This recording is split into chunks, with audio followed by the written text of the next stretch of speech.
Bueno, bienvenido a todos los amigos de Hablando Claro, una plataforma que vamos a estar viendo ahorita mismo en YouTube, en Instagram y también en Spotify.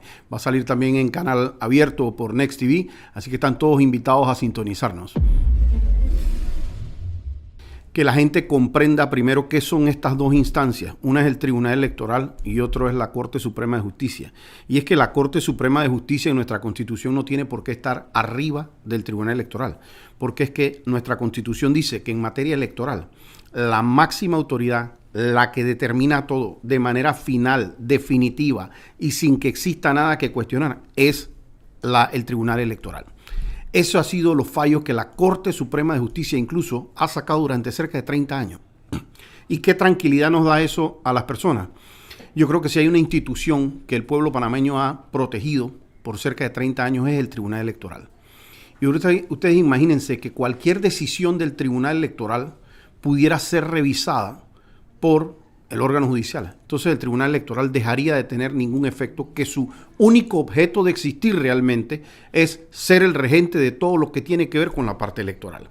Es ser el que decide de manera definitiva lo que tenga que ver en materia electoral. Entonces, cuando uno tiene que ver, en este caso particular de Ricardo Martinelli, lo que es el fuero penal electoral, pues resulta claro que la institución que tiene que ver eso es el Tribunal Electoral. Y nosotros como abogados podemos entender, porque siempre hay un viejo dicho que dice que cuando hay dos abogados hay tres opiniones. Y podemos entender que alguien tenga diferentes opiniones de qué debió ser un fallo o no, y eso pasa también en la justicia ordinaria. Pero lo que sí se tiene que respetar son las decisiones finales de un tribunal electoral. Y el tribunal electoral, al igual que lo hizo, porque mucha gente piensa que este fue como el primer caso en que ocurrió. No, también en el caso de José Blandón no se le levantó el fuero penal electoral. En el caso de Rómulo Rux no se levantó el fuero penal electoral. En el caso de Martín Torrijos, el caso Semis tuvo que ver con la caída precisamente por el fuero penal electoral. Y así han habido una infinidad de fallos, que esto no tiene que ver estrictamente con Ricardo Martinelli. Nos tenemos que preguntar, dentro de un proceso en el cual no se pide levantar el principio de especialidad, en el que una juez empieza una audiencia sin haber solicitado ni siquiera que se levante el fuero penal electoral, en donde a Ricardo Martinelli se le han seguido 24 o 25 procesos en este país, ya habiendo vencido en 22 o 23 de ellos. Si Ricardo Martinelli a sus 70 años no había enfrentado antes procesos penales y de repente, producto del gobierno de Juan Carlos Varela, le llegan 25 procesos, yo creo que cuando la gente dice 22, 23 de estos ya se cerraron, me parece que es ya un claro indicio de que estamos ante una persecución de carácter política. Aquí la ONU, la Organización de Naciones Unidas, se pronunció y dijo que había una persecución política, que se le había violado el debido proceso, que a Ricardo Martinelli no se le habían respetado cosas como la imputación, el tema de múltiples temas que se dieron en el caso Pinchazo. Pero es que llegamos a este caso y seguimos con un Ministerio Público Inquisidor y una juez, Valoisa Martínez, que decidió hacer una audiencia sin haberse levantado el fuero penal electoral, sin haber hecho una solicitud de levantar el principio de especialidad, sí, aparte de otra serie de nulidades que se dieron en esa audiencia. Entonces, lo que terminaron alegando la defensa de Ricardo Martinelli en el Tribunal Electoral es, señor, esta señora se está llevando el debido proceso por los cachos. Y los magistrados tienen, como lo han hecho en todos sus fallos anteriores, tienen que entrar a valorar si hay algo de eso dentro de lo que están diciendo. Y cuando ellos entienden que así es, entonces mantienen el fuero penal electoral. Aparte que hubo un tema de que ni siquiera en primera instancia habían motivado adecuadamente el fallo que resolvía levantárselo. Entonces yo creo que, cumplido ese propósito, la gente tiene que entender que puede gustarles la decisión a uno, puede no gustarles a uno, pero las decisiones del Tribunal Electoral deben ser finales, en cuyo caso cabría un recurso de reconsideración que no se puso. Y después de eso, pudieran, en las decisiones que no son de justicia electoral, pueden revisarse la inconstitucionalidad. La Corte ha fallado más de 30 veces que las decisiones de carácter electoral no pueden ser llevadas a la Corte Suprema de Justicia porque ellos no son una instancia adicional. ¿Qué nos llamó la atención en este caso? Fíjense, yo no conozco en 20 años de ejercicio de la abogacía, yo no conozco un caso, uno no conozco, es más, en 100 años de historia jurídica de Panamá, no conozco un caso en el que en un día se haya presentado el recurso de inconstitucionalidad, ese mismo día se reparte el recurso, ese mismo día la magistrada proyecta para pedir opinión al Procurador General de la Nación y al día siguiente el procurador contesta de una vez eso, tratando obviamente de afectar a Ricardo Martinelli. Esos son indicios muy claros de que por lo menos el despacho de esa magistrada y el despacho del Procurador General de la Nación están haciendo cosas que son completamente irregulares. Hay irregulares, me refiero, que no son la práctica común. Eso no es lo que ocurre nunca, todos los días en la Corte Suprema de Justicia. Se presentaron dentro de este proceso 3 recursos de inconstitucionalidad. El primero cayó en el despacho del magistrado Ayub Prado o de la magistrada Cornejo. El segundo, donde alguno de esos dos igualmente. Y fue el tercero el que cayó donde María Eugenia López. Pero qué casualidad que los 2 primeros los retiraron. ¿Quién presenta el recurso de inconstitucionalidad para retirarlo al día siguiente? Entonces, eso lo que nos dice a nosotros es que ellos estaban buscando el reparto que tiene por objeto que nadie pueda escoger a un magistrado de su predilección, sino que eso se reparta y caiga la suerte en el magistrado que cayó y ese sea el que pueda proyectar. Bueno, aquí ellos presentaron recurso y recurso y recurso y cuando cayó uno donde María Eugenia López, quitaron los otros 2 recursos y dejaron ese recurso andando.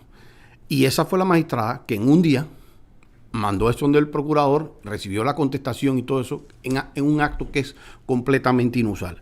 Entonces yo creo que el mensaje es decirle a los panameños, así mismo como esto se está haciendo con esta decisión del Tribunal Electoral, lo más peligroso es el precedente de decir aquí cualquiera, con poner un recurso en la Corte, anula una decisión del Tribunal Electoral.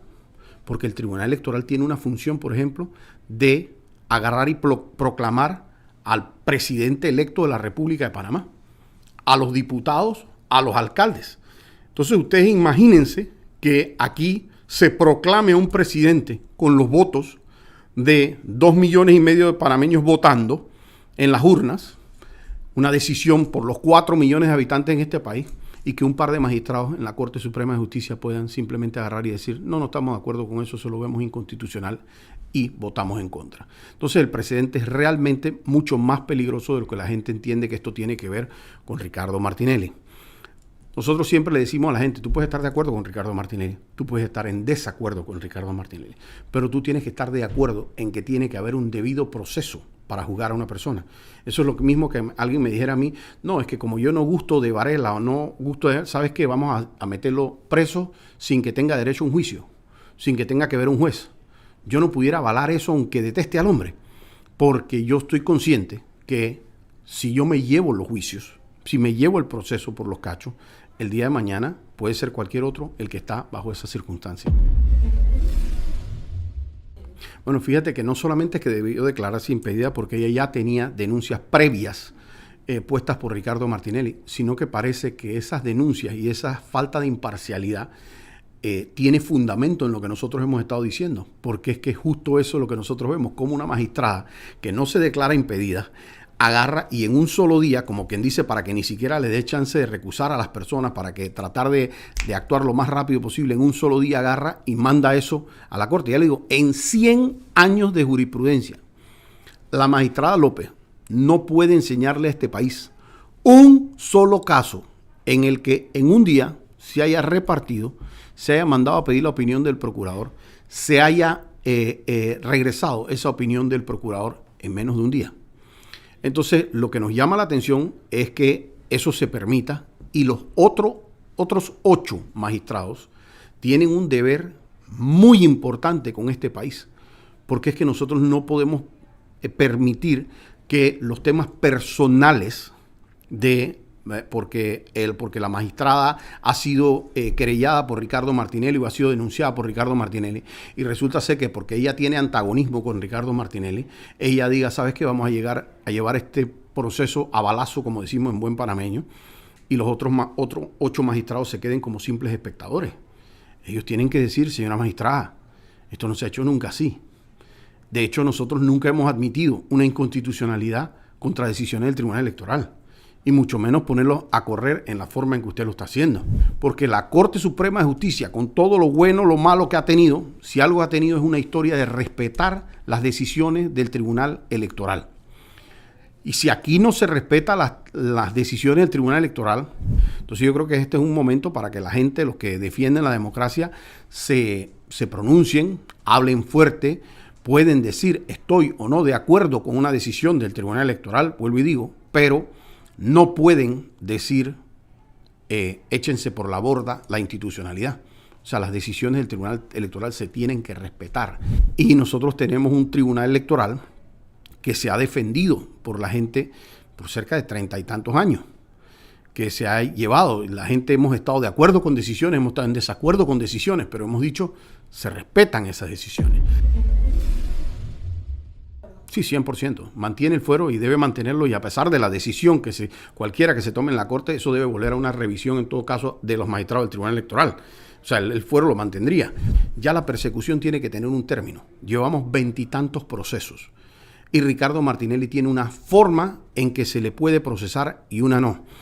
A Ricardo Martinelli el Tribunal Electoral no le dio un principio de especialidad. Eso se lo dio la ley. El Tribunal Electoral lo que dijo fue, oye, él tiene un principio de especialidad que nosotros como magistrados estamos viendo. Pero no fue que el Tribunal Electoral se lo dio, como mal han querido decir en los medios. Y ese principio de especialidad no es algo nuevo.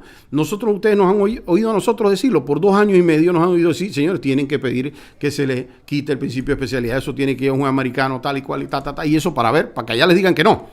Porque es que todos estos procesos son anteriores a la extradición. Pero nosotros decimos, por lo menos cumplan el procedimiento. Ahí se les certificaron al abogado Ronier Ortiz. Aquí no se ha hecho un solo trámite de ese juzgado ni de esa fiscalía que haya culminado en donde se haya levantado el principio de especialidad de Ricardo Martinelli. O sea, no han ni tratado de hacerlo, el juzgado ni siquiera ha comunicado eso a Cancillería, que es la única vía para tan siquiera tratar de hacerlo. Entonces, lo que aquí va quedando muy claro son los elementos de persecución política que hay. Hombre, la gente puede tener 2 respuestas a eso.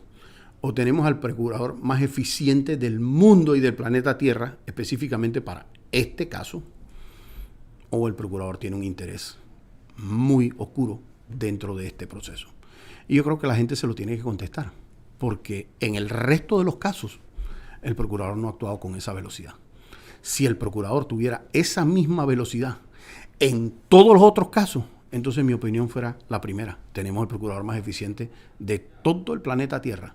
Pero como el procurador en todos los otros casos normalmente toma meses en contestar estas cuestiones, toman meses en enviarlo a la Procuraduría, toman a veces semanas y meses en admitirlo, entonces yo no puedo pensar que es que tenemos a la magistrada de repente más eficiente del mundo y que tenemos al procurador más eficiente del mundo y que tuvimos la casualidad de que ambos se juntaron en el dúo más eficiente del mundo, justo en el caso de Ricardo Martinelli. Así que me permiten a mí, mis oyentes, en que yo piense mal de esto, ¿no? Bueno, así despedimos este corto podcast por el día de hoy, hablando claro, y esperamos que nos sigan sintonizando.